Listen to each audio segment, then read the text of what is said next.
Salve! Você está no terceiro milênio e a cultura do terceiro milênio é a cultura racional contida nos livros Universo em Desencanto.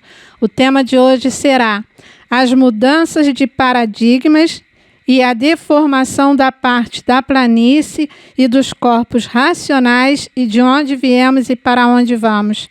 Livro, primeiro volume da obra. Bira. Salve para você que está aí prestigiando o programa Terceiro Milênio, agradecendo antecipadamente a sua participação, a sua colaboração e seu incentivo para que a gente possa levar cada vez mais o livro Universo Desencanto e a cultura racional para o próximo, para que traga sempre benefícios para nós, para você e para o próximo também, com o desenvolvimento do raciocínio. E lembrando também que o programa aqui é cultural, programa do Terceiro Milênio.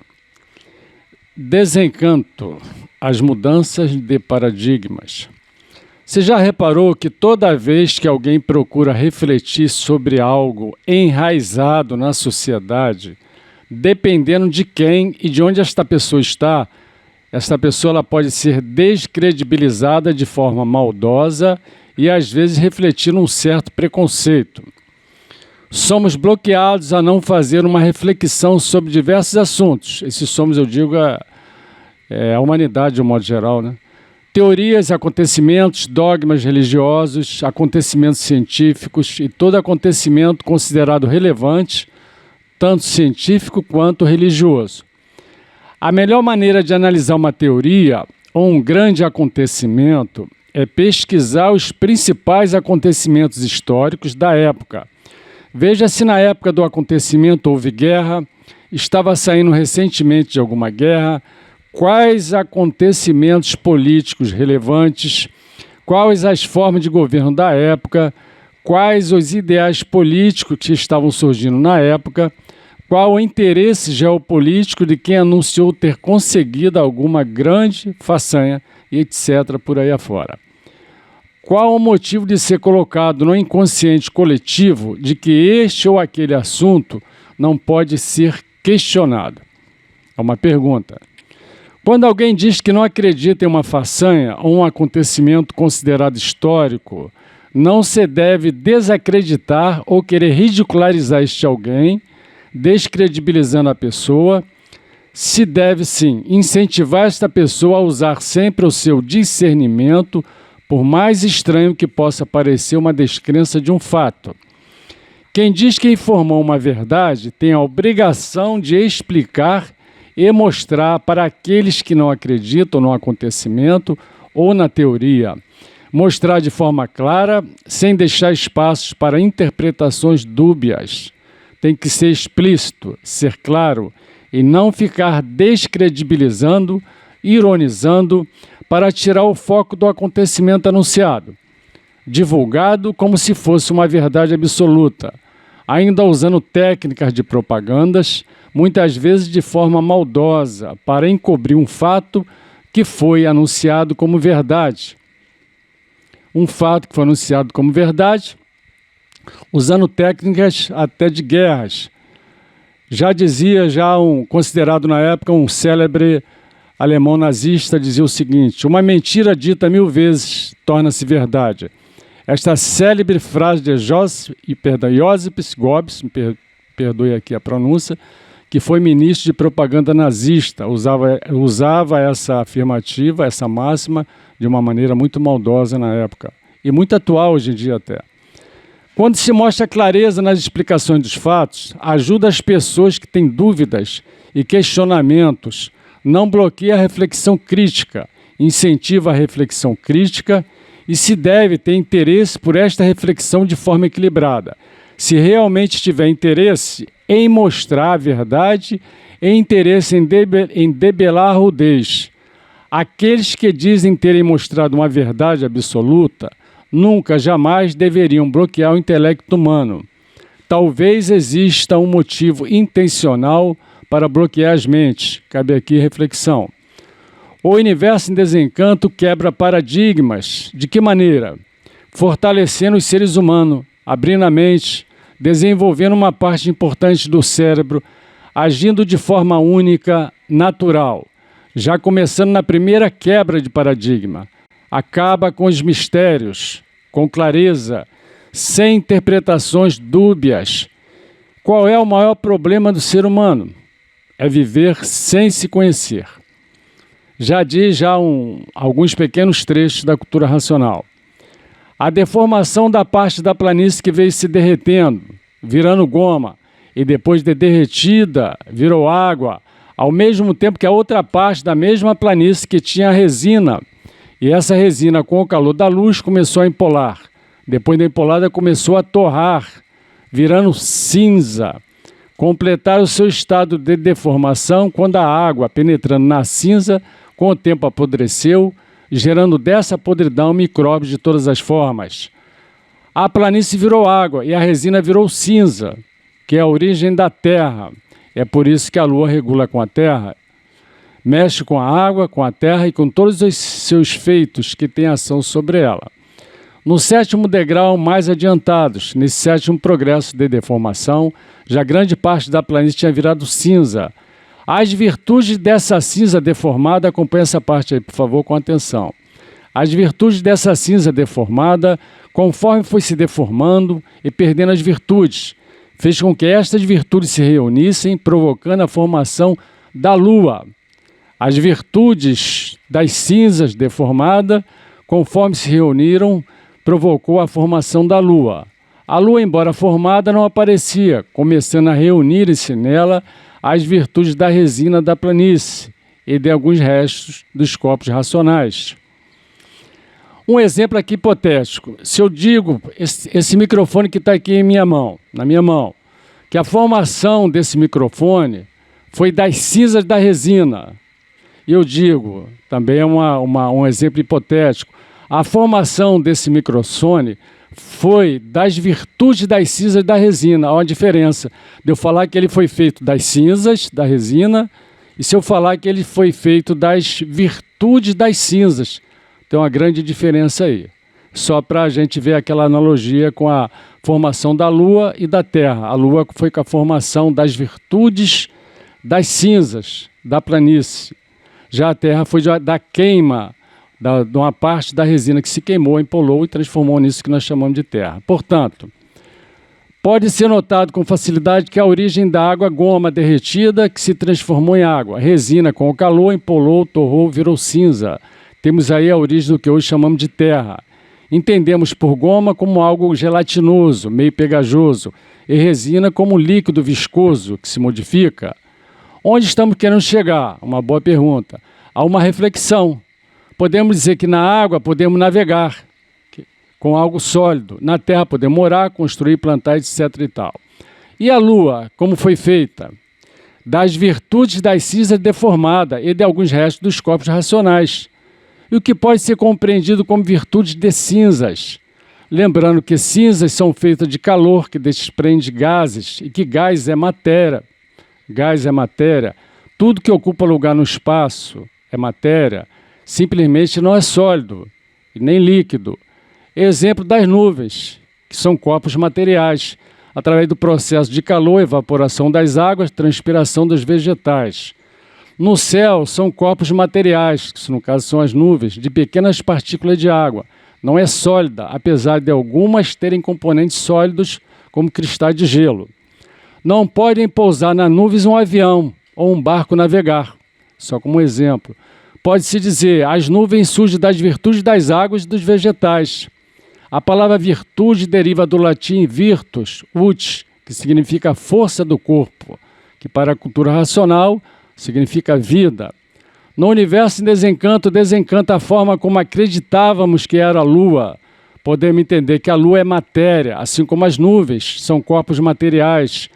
Corpos materiais ocupam lugar no espaço. E sendo a Lua formada das virtudes das cinzas deformadas e das virtudes da resina e de alguns restos dos racionais, não pode ser sólida. Pode ser que tenha alguns tipos de microcomponentes, talvez uma mistura de microcomponentes com gases, mas não é sólida, como a Terra. Concluindo, no universo desencanto diz, água, como a conhecemos, surgiu de uma parte da planície que se transformou em goma. A Terra, como a conhecemos, surgiu da planície que tinha resina, que se transformou em terra. A diferença da formação da Terra e da Lua é que a Terra, com toda a sua biosfera, surgiu de algo considerado material, simplificando. Água, goma, terra, cinzas e resina, possivelmente uma mistura de algo pastoso, queimando, uma parte derretendo, outra se solidificando, dando origem à Terra. Já a formação da Lua também surgiu de algo material, só que, com uma grande diferença, foi das virtudes da queima de uma mistura de sólido com líquido, ou pastoso, como queira interpretar, exemplo das lavas vulcânicas, no caso resina, da queima da resina que virou cinzas, que o racional chama de virtudes, e de alguns restos dos corpos racionais. Nem tudo que é matéria é sólido. E o que é matéria? Simplificando, podemos dizer que é tudo que ocupa lugar no espaço. Exemplos bem simples: ar, gases, de um modo geral, gotícula de água, a própria água, a terra, as nuvens, também é matéria, a lua, também é matéria e por aí afora. Percebeu a grande diferença? Então está na hora da gente usar o senso crítico, de se questionar, de quebrar bloqueios e analisar todos os fatos envolvidos em uma informação. Está aí, o desencanto desencantando os paradigmas do encanto. Está aí, o verdadeiro e grande passo para a humanidade, o desencanto no universo desencanto. Então conheça a cultura racional do terceiro milênio e muito obrigado. Ô Bira, você falou esse capítulo que você leu foi da descida dos 21 degraus? Também dos 21 degraus, está na página que explica sobre a deformação e de onde viemos para onde você vamos. Falou da origem da planície, da água, não foi isso? A água foi formada de uma maneira, né, uma parte da planície, e de outra parte foi a resina. Você sabia por que a planície... E a Lua, isso é o que eu gostaria de frisar bem, ela já foi feita da queima, das virtudes de uma queima. Tem uma diferença bem grande aí.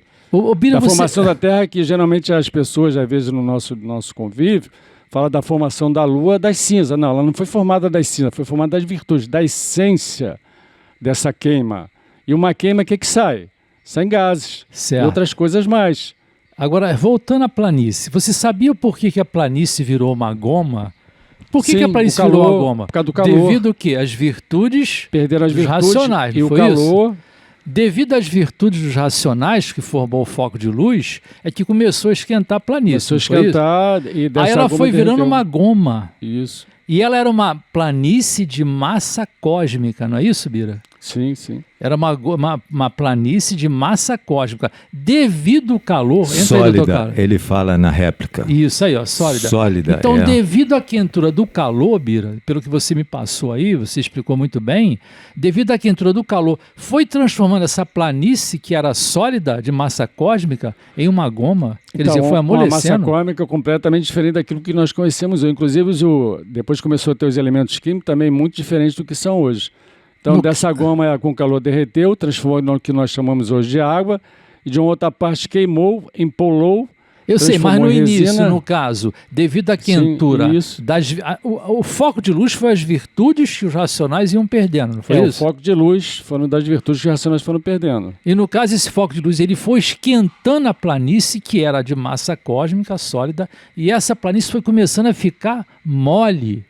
Veio descendo, ela veio descendo. Nossa, agora você vê, cara, para você, que coisa mais bonita é essa, né, doutor Carlos? Agora o que eu queria frisar bem, coisa linda, rapaz. Frisar bem a formação da Lua, que ela foi feita da essência da queima da resina. Pois é, olha. Da essência de uma queima. E essa essência, por exemplo, aí eu dei o exemplo das nuvens. As nuvens também, elas são formadas do calor também, da evaporação e da outra palavra aqui que eu falei aqui, eu esqueci agora o nome, perdoe, mas geralmente está ligado aqui à evaporação da água e uma parte da transpiração dos vegetais, principalmente da água. Caramba, da evaporação. É tão bonito e a nuvem, a nuvem ela é material, elas são de corpos materiais, mas não sólido. Mas são como a Lua, ela é um corpo material. Mas segundo aqui o racional pelo entendimento, se ela foi feita das essências, não pode ser um corpo material. Mas é um corpo, é um corpo material, mas não pode ser um corpo sólido. Mas é um corpo material. com essências da água e da resina. Quer dizer, então, resumindo, quanto mais você lê o livro Universos em Encanto, mais vontade você tem de ler ele e de estudar, né, Bira? Não, com certeza. Carlos, é contigo, com você. Muito obrigado. É verdade. As mudanças de paradigmas e a deformação da parte da planície e dos corpos racionais, e de onde viemos e para onde vamos. O título do programa é Fora de Série. Paradigma é uma palavra da parte filosófica, mas uma palavra muito amada pelo nosso saudoso professor Porfírio Jesus das Neves. A apresentação do Bira brilhantíssima, né? A questão de paradigma, só falando em outras palavras, né? É um limite artificial da mentalidade. E essa mentalidade de nós aqui embaixo veio se transformando para chegar a um ponto de amadurecimento, como agora na fase racional. Então, os dogmas religiosos vão mudando, nas teorias científicas, que é o ponto principal, também vão mudando, porque agora quem está mandando é a tecnociência, né? A metafísica foi deixada de lado. Isso o alfabeto artificial quem fez, para nos lapidar mais rápido, né? Socialmente, os costumes também em grande transformação, porque o que era o paradigma das outras gerações passadas foi deixando de ser, as pessoas não têm jeito, né? Os mais velhos têm que deixar acontecer, porque as novas gerações vêm para mudar e a coisa está muito mudada. Então, essa questão, na ciência, eles chamam de reflexos condicionados, a criação artificial de circuitos neuroelétricos no cérebro que funcionam. Porfírio gostava muito, ele, mais de uma vez, nós participamos do programa da rádio, que o Bira já falou, que é Rádio Tropical, AM 830, de 2002 a 2010, eu e Porfírio, junto com o Bira, né? O Bira ainda continua lá, um programa maravilhoso. E ele, mais de uma vez, algumas vezes, ele entrou com esse assunto de paradigma e levando vários exemplos, né? O exemplo mais clássico é os irracionais. Tem uma porta de uma jaula, de um cárcere, que eles levam choques elétricos quando tentam passar. E depois passa algumas gerações deles se reproduzindo, as gerações futuras nem tentam mais fugir, porque o paradigma está estabelecido, foi até no gene deles, eles nem tentam mais fugir, porque o limite ficou gravado, né? No ser humano é o subconsciente, grava, né? E tem no canal History H2, Sugestão, a Ciência do Engano, é uma série. Muitas e muitas guerras foram conseguidas, por quê? Porque engana o inimigo e faz uma armadilha e acaba vencendo, né? A clássica Blitzkrieg que o Hitler fez e tomou Paris é um exemplo desse de ciência do engano, é magnetismo, usar o magnetismo. Logicamente, os grandes generais, eles tinham muita inteligência intelectual para chegar a ser general e, obviamente, era acompanhado por invisíveis também graúdos para ele chegar a ser general, né? E dar essa ideia deles, mostrar na mente deles.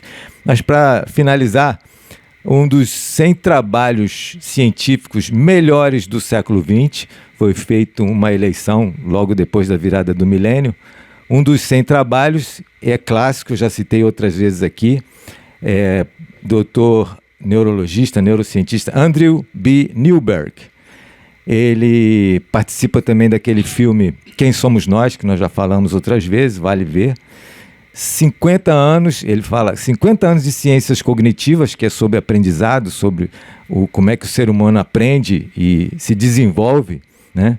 Ele diz que 50 anos de ciências cognitivas não deram solução, só mostraram 3 coisas muito fortemente. Humanos são maus memorizadores, e o nosso sistema de ensino está fixado nisso há muito tempo. Humanos são maus argumentadores. Para ele ser bom argumentador, ou ele tem já um dom de fábrica, né, da natureza já deu, ou então ele tem que se lapidar muito para conseguir ser um bom argumentador. E o ponto principal, humanos são facilmente influenciáveis. Por isso que a mídia brinca, né, de fazer coisas e influenciar magneticamente, tanto por notícias, quanto pela parte de comprar as coisas artificialmente, que não vão fazer bem, mas a pessoa compra, ela acha que dá uma onda no cérebro, como diz na gíria a garotada. Então, essa questão do paradigma, quem vence só racionalmente. A fase racional vai acabando com os mistérios, enigmas, fenômenos. Por quê? Porque o conhecimento racional tem base lógica, tem provas e comprovações, e a pessoa se conhecendo, ela desmagnetiza, a energia racional vai desmagnetizando a mente, ela passa a ver o que é realmente, né? Então, quem pesquisa acha, quem não pesquisa fica marcando passo. Quem pesquisa vai encontrar muitas mentiras e um belo dia encontra com a verdade das verdades, às vezes até sem saber como. Esse é um texto do Obras-Primas de Francisco de Assis, O Primeiro Universo em Desencanto. É isso aí. Os cursos superiores são os nomes, me perdoem, que são os nomes do artifício, né? Ontologia, metafísica e cosmologia. O Bira abordou eles todos de uma forma racional, botando o texto racional fácil. Racional é pai que ama com amor de mãe, né? O texto racional para qualquer um entender e compreender. Isso tudo é psicofísica, né? As virtudes metafísicas fazem as leis psicofísicas que estão em vigor na deformação, e a gente, se ligando à energia racional, conseguimos passar a nos conhecer, nos ligar em cima, sermos orientados, ter um equilíbrio interior e, o principal, não nascer mais aqui. Cultura racional, universo em desencanto. Doutor Carlos, até desculpe te interromper. Pode falar. Era só para concluir que a gente já está, né, mais do que extrapolou o tempo aqui. É porque sempre os assuntos são muito, muito amplos, né? E aí, só para acrescentar, que justamente que você já terminou falando, e o Luiz Cláudio falou aqui no pé do ouvido sobre isso. Ele falou assim, Léo, essa descrição dos 21 degraus, né, que é a formação do universo, é de uma beleza, de uma clareza, de uma elegância tão fenomenal, que às vezes a pessoa que vem da ciência, né, um astrofísico, um físico, um astrônomo, ele vai ler isso aqui e vai achar que não vai entender nada, bem dizer. Mas não é para ler, é para entender, né? E você, para sentir, para entender, e uma série de outras definições. E aí ele tem que estudar a cultura racional, porque a hora que a pessoa... E ele é repetido, né? Tanto é tão bonito isso que ele é repetido 21 vezes, né, ao longo da obra. E aí as pessoas que realmente estudarem, quando pararem para pegar e ver o que está aqui, né, talvez vai querer ficar nisso aqui, nesse estudo aqui por um bom tempo, né? Essa simplicidade que você está falando é a simplicidade que eu falo franciscanamente, né? Franciscano porque é São Francisco de Assis, o patrono da cultura racional, e é simples e claro, esclarece as mentes, e isso daí com uma linguagem que pode parecer muito simplória para uma pessoa com muita cultura artificial, mas se ela reler, ela vai entender aos poucos, vai compreender muito, vai interpretar racionalmente, aí ela está com brilhante. É preciso quebrar o paradigma. E na profundidade do assunto, né? Ele fala profundidade e elevação, as duas coisas. E ele fala que tem que fazer essa pessoa como um garimpeiro, entendeu? Como um garimpeiro, e aí ele vai achando brilhante e vai ficar abrilhantado, racionalmente. Então... Só um instantinho, Bernadette, querida, um minutinho apenas. Então, resumindo de tudo que vocês falaram, quando o Bira começou falando de quebra de paradigmas, eu fiquei prestando bastante atenção para ver como ele iria desenvolver o assunto. Então, pelo que eu entendi, fazendo um resumo de tudo isso, a cultura racional, ela começa quebrando paradigmas a partir dos assuntos inéditos que ela apresenta na sua obra, sobre a formação do homem e sobre a formação de tudo que existe. Sol, lua, estrelas, água, terra, animais e vegetais. Continua quebrando paradigmas a partir do momento que ela vai modificando o comportamento da pessoa a partir da leitura. E finaliza quebrando paradigmas quando ela oferece base, lógica, condições e autoridade para ligar o homem ao seu verdadeiro mundo de origem. É isso, doutor Carlos? Eu fiz um resumo do que eu entendi. Chave de ouro para esse programa. Chave de ouro. Palavras do racional. Então vai haver uma mudança na natureza e todos vão parar no mundo racional, naturalmente, com o corpo de energia de vida eterna, com o seu progresso de pureza. A deformação racional é um erro por estar fora do seu verdadeiro natural e, dessa forma, não havendo possibilidade nunca de acertar. Se você gostou do nosso programa, dê um like, Se inscreva no nosso canal. Salve!